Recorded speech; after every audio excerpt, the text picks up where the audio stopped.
Lebih banyak rumah akan dibina di bandar satelit pertama Singapura iaitu Queenstown. Ini termasuk sebuah projek perumahan baru di kawasan Tanglin Hall yang bakal dilancarkan tidak lama lagi. Terdapat juga rancangan untuk menjadikan estet itu lebih mesra alam dan membudayakan gaya hidup lebih aktif dalam kalangan penduduknya. Dalam masa beberapa tahun, tapak ini akan berubah menjadi projek bina ikut tempahan BTO Queensway Canopy. Ia akan menyediakan hub sosial dan kesejahteraan selain game aktif SG pertama yang ditempatkan dalam sebuah projek perumahan. Satu lagi idea yang sedang diuji cuba di estet ini adalah sebuah laluan kecergasan kesihatan aktif bagi daerah Mei Ling.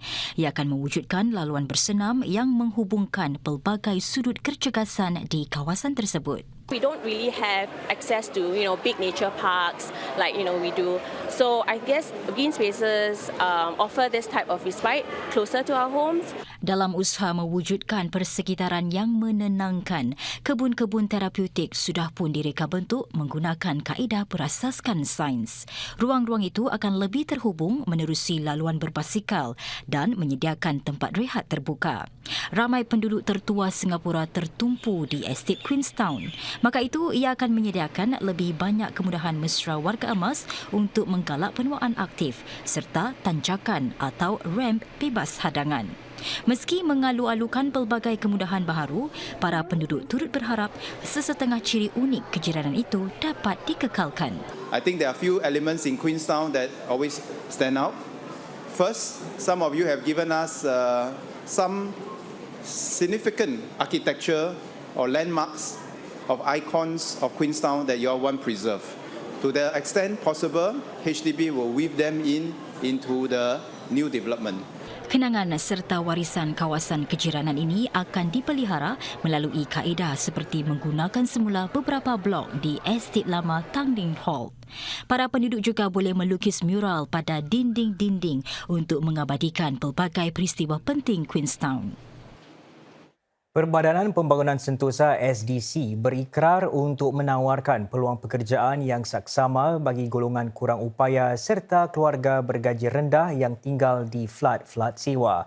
Usaha ini akan berjalan sepanjang 3 tahun akan datang. SDC hari ini menandatangani memorandum persefahaman dengan Kementerian Pembangunan Sosial dan Keluarga MSF serta agensi SG Enable. Menerusi kerjasama ini, SDC akan menawarkan program latihan amali dan bimbingan bagi golongan kurang upaya serta mereka yang bergaji rendah. Namun pihak SDC tidak meletakkan sasaran khusus. Tambahnya, beberapa jenis pekerjaan akan diubah seiring usaha menjadikan majikan yang lebih inklusif. SDC dan rakan-rakan kongsinya juga akan bekerjasama untuk menciptakan lebih banyak program dan ruang inklusif di sekitar Pulau Peranginan Sentosa. Meraihkan budaya dan adat satu sama lain dijadikan sebagai cara Singapura menghargai kerencaman di negara ini. Timbalan Perdana Menteri Lawrence Wong berkata, musim perayaan seperti Deepavali menyatukan jiran tetangga dan sahabat handai pelbagai agama dan kaum.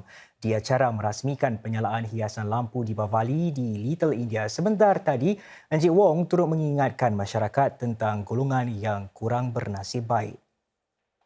Deepavali is not just a time for merry-making, it's also a time for all of us to lend a helping hand to those around us and to bring light into their lives.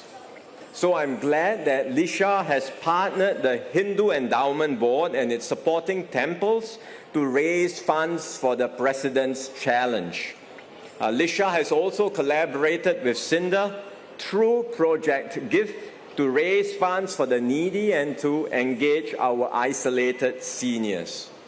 All of these efforts have helped to make Deepavali in Singapore not just a time of celebrations, but a time of giving and a festival of joy for the wider community. Saudara, kawasan Little India kembali bergemerlapan dengan hiasan lampu sempena Deepavali. Acara penyalaan lampu itu baru saja dirasmikan Timbalan Perdana Menteri Lawrence Wong. Kita lintas langsung kini bersama wartawan Syawal Yusof yang berada di Little India. Syawal, bagaimana keadaan dan kemeriahan di sana sekarang? Ya Izwan, suasana di Little India ini begitu meriah sekali ya. Apa yang saya dapat lihat sejak tadi adalah orang ramai sudah mula mengambil gambar hiasan lampu di kawasan ini dan mereka juga berasa gairah dengan keindahan warna-warni lampu-lampu tersebut. Dan untuk tema tahun ini yang memaparkan Dewi Radha dan juga Dewa Krishna serta motif-motif seperti burung merak dan juga para penari. Dan lampu-lampu tahun ini juga akan mewarnai sepanjang jalan dari Serangoon Road hingga ke Race Course Road. Dan ini adalah bagi memeriahkan lagi ya sambutan Deepavali pada 12 November ini. Dan lampu-lampu ini akan dinyalakan setiap malam bermula jam 7 malam hingga ke tengah malam pada hari-hari biasa dan sehingga 1 pagi pada hujung minggu. Dan seperti tahun-tahun yang sebelum ini juga, tempoh lampu-lampu ini juga adalah sepanjang 65 hari iaitu sehingga 3 Disember ini. Dan apa yang anda dapat lihat di belakang saya ini juga adalah acara-acara hiburan yang akan diteruskan sehingga 9.30 malam ini. Izwan. Dan Syawal, apa yang boleh dijangkakan oleh para pengunjung ke kawasan Little India sempena Deepavali ini? Baiklah Izwan, sekitar 12 acara menarik akan disajikan ya sehingga malam Deepavali nanti. Buat julung-julung kalinya, sebuah bazar makanan yang berkonsepkan pasar malam akan diadakan dan akan menawarkan sekitar 25 gerai. Dan selain itu juga terdapat juga bazar yang lebih besar di kawasan Campbell Lane yang menawarkan pelbagai persiapan untuk Deepavali. Dan rumusannya untuk mendidik masyarakat tentang budaya dan tradisi masyarakat India, terdapat bengkel-bengkel seperti membuat rangoli, menghias bunga dan juga terdapat sebuah fashion dan juga acara pertandingan ya mencari harta karun di sekitar Little India juga akan diadakan. Dan acara yang dianjurkan oleh Disha ini juga dijangka menarik sekitar 5 juta pengunjung tahun ini. Dan sekian saja laporan yang dapat saya bawakan daripada sini. Kita kembali ke studio bersama Izwan Osman.